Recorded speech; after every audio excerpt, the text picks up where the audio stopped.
Professor Yunus Aynaghor পরিদর্শন করলো না।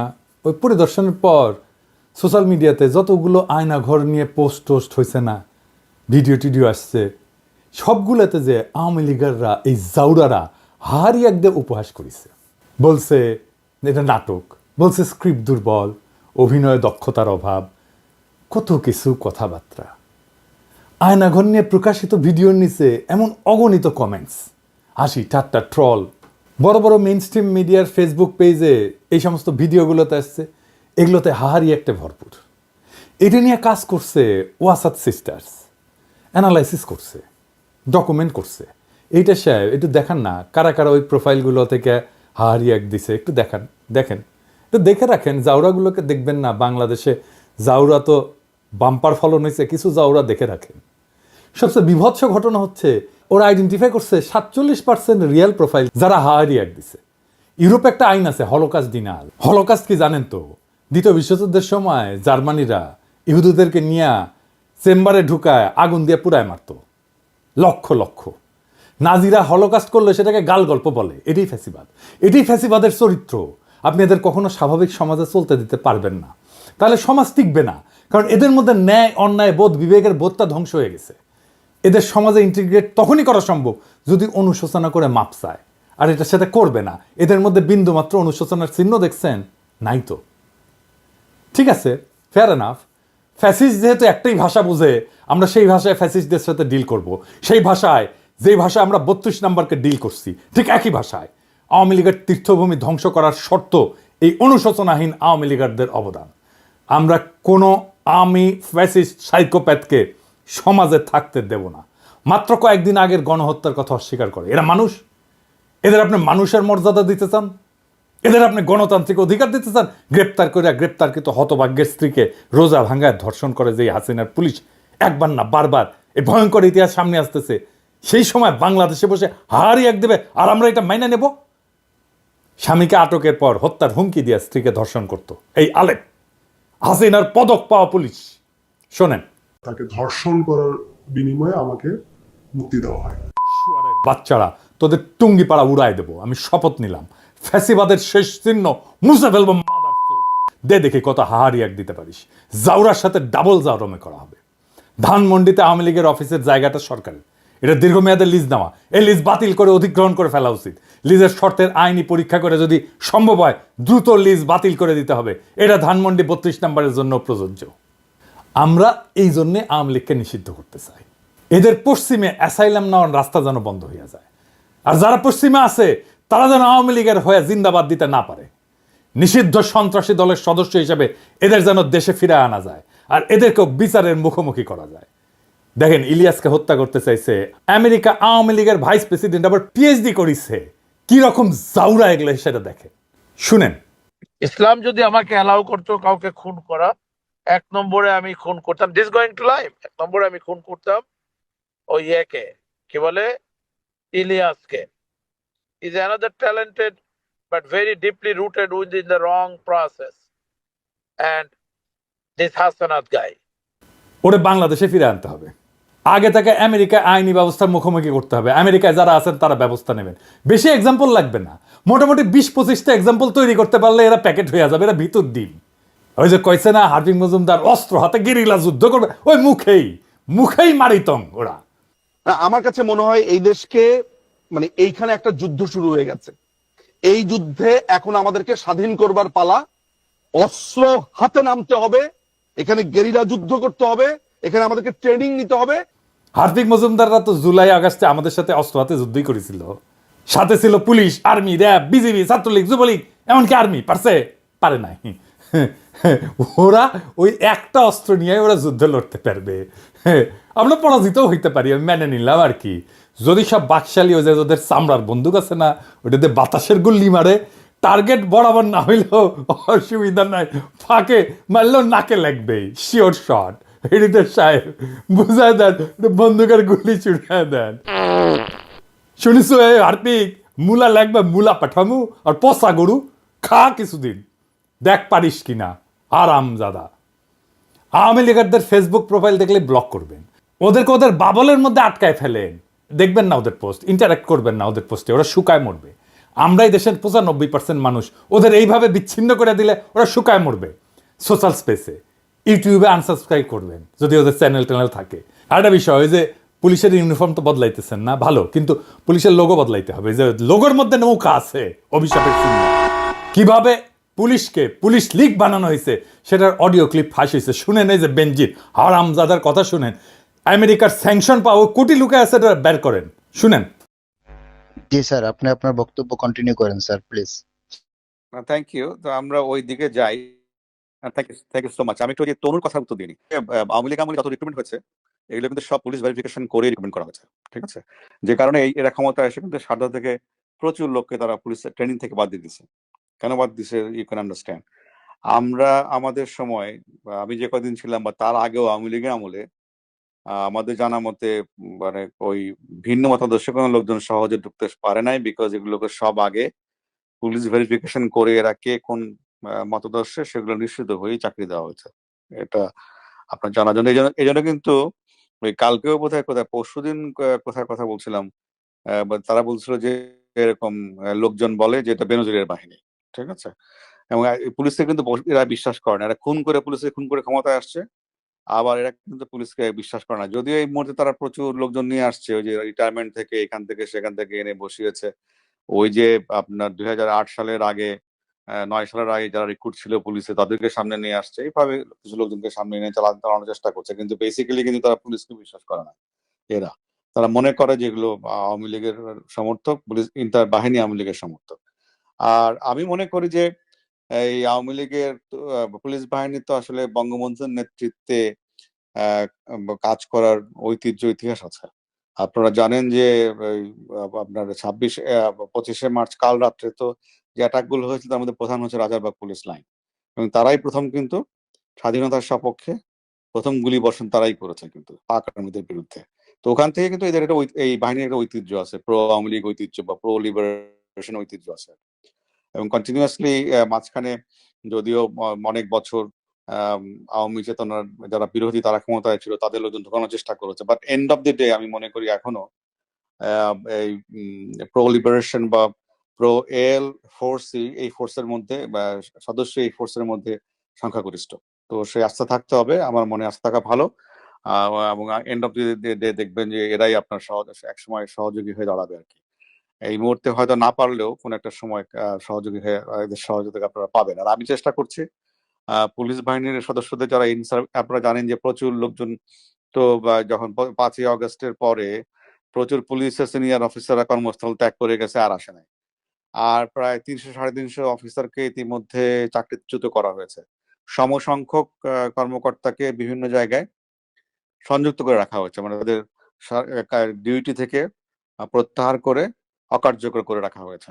এবং করে তারপরে এই যে এই গ্যাপে তারা ওই যে আওয়ামী লীগ যখন ক্ষমতায় ছিল না সেই সময় যে রিক্রুট যারা তাদেরকে নিয়ে আসা হয়েছে, অনেকে রিটায়ার করেছে তাদেরকেও নিয়ে আসা হয়েছে। তো ফলে এটা ভঙ্গুর অবস্থা এটা এই বাহিনীর। আমি চেষ্টা করছি যারা বাহিনীতে কাজ করতেছে তাদের সঙ্গে যোগাযোগ স্থাপন করার জন্য। এটা আমি করে যাব, যাতে করে এই বাহিনীর সহযোগিতা সাপোর্ট আপনারা পেতে পারেন, সে চেষ্টা আমার অব্যাহত থাকবে। আর রিগার্ডিং দলীয় প্রোগ্রাম, এটা তো মাননীয় প্রধানমন্ত্রী দেবেন, নেত্রী দেবেন, যেটা প্রোগ্রাম দিবেন যেটা ওখান থেকে আসবে সেটাই আমাদের সবাইকে বাস্তবায়ন করতে হবে, বলবৎ করতে হবে। তবে বলবৎ বাস্তবায়ন কিভাবে করবেন এটা হচ্ছে আপনার মুন্সিয়ানা। যেমন ওই যে এটা করতে গিয়ে তো অনেক প্রায়োগিক ক্ষেত্রে অনেক সমস্যা উদ্ভব ঘটতেছে, আমি জানি, বিভিন্ন সময় আমার সঙ্গে অনেকে কথা বলে। তো এই যে সমস্যাগুলো হচ্ছে সেগুলোকে আমাদের স্থানীয় পর্যায়ে সেগুলোকে মোকাবেলা করে এটা এই পুলিশকে রাহুমুক্ত করতে হবে। যারা রাহুমুক্ত করার কাজ করতেছে তাদের বিরুদ্ধে ষড়যন্ত্র শুরু হয়েছে, বুঝছাও? কারা করতেছে নাম কইলাম না, কিন্তু আমরা সব জানি। পুলিশের নেতৃত্বকে শান্তি মতো কাজ করতে দিবেন। যারা নানা ধান্দায় চুকলি কাটতেছেন পুলিশের নেতৃত্বের বিরুদ্ধে সাবধান করে দিতেছি, ভাইজান আপনাদের সকলের আমল নামা কলে আছে আমার কাছে। আমি চুনাপঠিদের পিছে লাগি না, এটা আমার স্বভাব বিরুদ্ধ, কিন্তু পুলিশের সংস্কারের যে ধারা শুরু হয়েছে যেটা আমরা দেখতে পারতেছি সেটাকে নেতৃত্ব শূন্য করে বাধা সৃষ্টি করতে চাইলে তারা ছাড়া হবে না, সাবধান হইয়া যান। যারা পুলিশের বর্তমান নেতৃত্বের বিরুদ্ধে চুকলি কাটতেছেন, শুনলাম প্রফেসর ইউনূস সাহেব নাকি চুকলি কাটতে গেছিলেন, সত্য নাকি? হ্যাঁ, স্যারের পাঠায় দিই আপনাদের আমল নামা দিব, চাপা মায়ের দিয়া দিব কলে, তাই সাবধান হইয়া যান। এই বান্দা জিন্দা আছে। আর হ্যাঁ, ওই যে আঙ্কারে যে পুলিশ সদস্য ছিল না, ওই যে ওই যে ছত্রভঙ্গ করছিল, কাউরে না পিটায় কাউরে না মাইরা, ওটা খুঁজে পাওয়া গেছে। নাম রিয়াদ হোসেন, ডেমরা পুলিশ লাইনে। দেখেন, সামাজিক যোগাযোগ মাধ্যমে ভিডিওটি ভাইরাল হলো, তখন আসলে জনমুখে আর কি অনেকজন অনেকভাবে আমাদেরকে প্রশংসা করতেছে, এবং আমরা চাই যে বাংলাদেশ পুলিশ যেমন জনগণের পাশে ছিল, আছে এবং থাকবে। আমরা তাদেরকে আরো সেই আস্থাটুকু আনতে পারি যে আমরা যাতে ভালোভাবে তাদের সাথে কাঁধে কাঁধ মিলিয়ে বাংলাদেশকে গড়তে পারি। এখন ভাইরাল হলো, বন্ধু বান্ধব, তারপরে সহকর্মী যারা আছেন, আত্মীয় স্বজন, পরিবার, সবাই আসলে আমাকে নিয়ে গর্ববোধ করছেন। আমিও চাই যেন আমি আমার দেশের জন্য কিছু করতে পারি। আরে ভাই, মন তো ভরলো না এই রিপোর্ট দেখে। ওর বাড়ি কোথায়? বাবা মাকে, এই মা, যেই মা এই সোনার ছেলের পেটে ধরছে, তারও তো আমাদের সম্মান জানাতে হবে, তারা সালাম দিতে হবে না? তো এইটা ছোটখাটো রিপোর্ট না, বড় রিপোর্ট চাই। আর হ্যাঁ, ওকে বিভাগীয় পুরস্কার দেওয়া হোক, পুলিশ পদক দেওয়া হোক তারে। এবার আসেন হাদানকারী আফসোস লীগের আলাপে ফিরে আসি আবার। যারা জুলুমকে অস্বীকার করছে, যারা উপহাস করছে, তাদের ক্ষমা নাই। আমি পবিত্র কোরআন শরীফের একটা আয়াত পড়ি, সেখানে ঠিক একই ধরনের বার্তা আছে। যারা অপরাধী তারা বিশ্বাসীদের উপহাস করত, এবং তারা যখন তাদের কাজে দিয়ে গমন করত তখন পরস্পরের চোখ টিপে ইশারা করত। তারা যখন তাদের পরিবার পরিজনের কাছে ফিরত তখনও হাসাহাসি করে ফিরত। যুগ বদলায় কিন্তু জালিমরা বদলায় না, ওই একই আবরণ নিয়ে ফিরে আসে বারবার। আর পবিত্র কোরআনেই বলা আছে কি করতে হবে, কোনটা আমাদের করণীয়, আর এদের ভাগ্যে কি আছে সেটা বলা আছে। তারা সামান্য হেসে নেই, শীঘ্রই তাদের কৃতকর্মের জন্য প্রচুর কাঁদবে।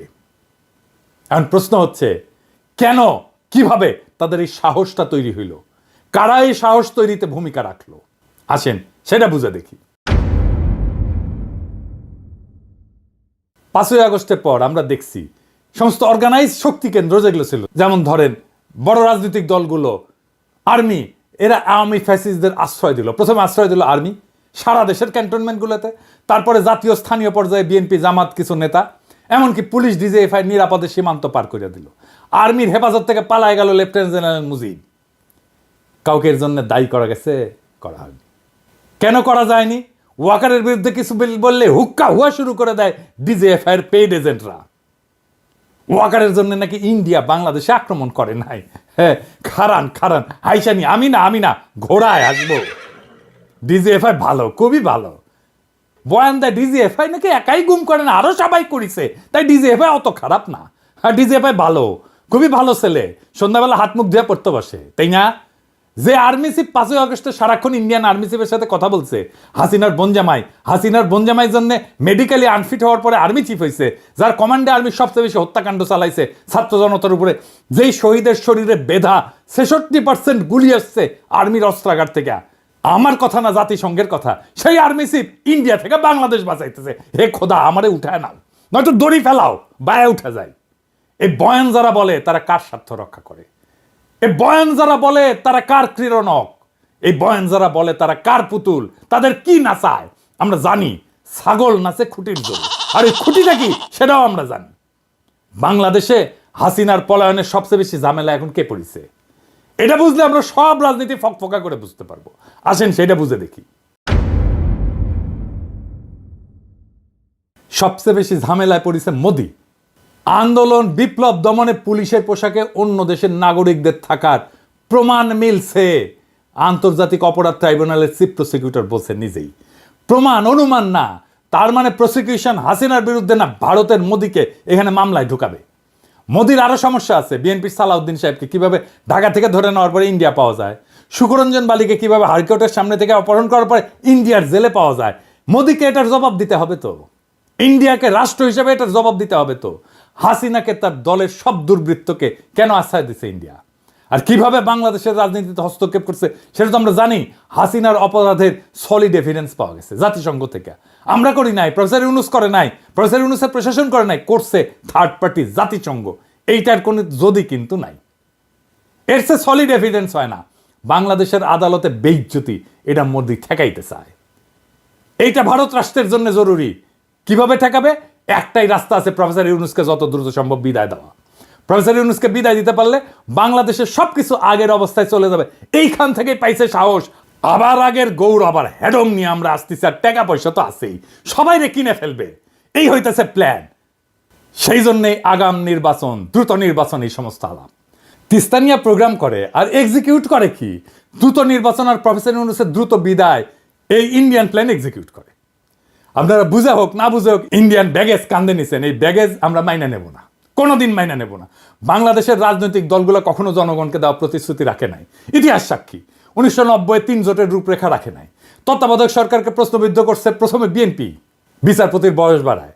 এরা ক্ষমতায় থাকার জন্য সবকিছু করতে পারে। বিএনপি নির্বাচনের আগে যাই বলুক এটা রাখবে না, সে কোনো সংস্কার করতে দিতে চায় না। নির্বাচন হইলে সবকিছু কইরা ফেলবো, এটা হইতেছে ওই সেই প্রেমিকের মতো, যে প্রেমিকার সামনে এসে তার সাথে প্রেম করার জন্য যা কিছু বলে সব কিছু মিথ্যা। ওই মিথ্যা কথা বলতেছে তারা। প্রেমিকার সামনে উত্তেজিত প্রেমিকা এসে যা যা বলে না, বিএনপি তাই বলতেছে নির্বাচনের জন্য, কোনোটা রাখবে না। সে কোনো সংস্কারও করতে দিতে চায় না। আওয়ামী লীগ নিষিদ্ধের কথা বললে বলে জনগণ ঠিক করবে। আরে বাবা, জনগণ কেমনি ঠিক করবে? গণভোট কইরা তো গণভোট করেন এখন আওয়ামী লীগ নিষিদ্ধের প্রশ্নে, সেটা তো করতে দিতে চান না। সামনে সংসদ নির্বাচনে আওয়ামী লীগকে অংশ নিতে দিলে আপনি কবে জনগণের রায় নেবেন আওয়ামী লীগ নিষিদ্ধের ব্যাপারে? জনগণ করবে, কিভাবে করবে সেটা তো বলতে হবে। জনগণ তো একটা বিমূর্ত জিনিস, মানে আপনি একটা ধোঁয়াশা তৈরি করতেছেন জনগণ নামের এক বিমূর্ত শক্তির অনুমোদনের কথা বইলা। এই সরকারের নাকি ম্যান্ডেট নাই।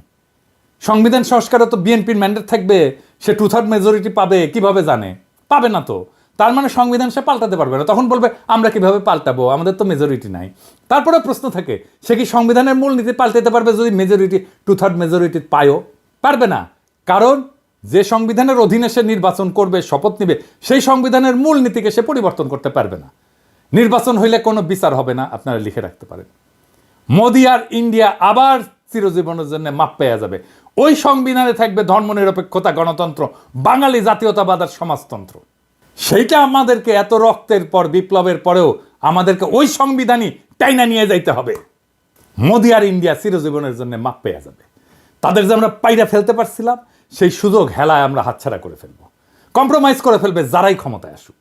কে আসবে আমি জানি না, যারাই আসুক রাজনৈতিক দল তারাই কম্প্রোমাইজ করে ফেলবে। প্রফেসর ইউনূসের সামনে গিয়া রাজনৈতিক দলগুলো এক কথা বলে, বাইরে এসে আর এক কথা বলে। প্রফেসর ইউনূস দিছে চাপা মায়ের, ওস্তাদের মায়ের শেষ রাতে কইছে আপনারা যা চান লিখে দেন, কোন সংস্কার চান, কোনটা চান না, কোনটা আংশিক চান, কোন সংস্কারই চান না, সেটা লিখে যা চাইবেন। আমাদের তো কোনো এজেন্ডা নেই, সবাই মিলে যেটা চাইবেন শুধু সেটাই আমরা করব।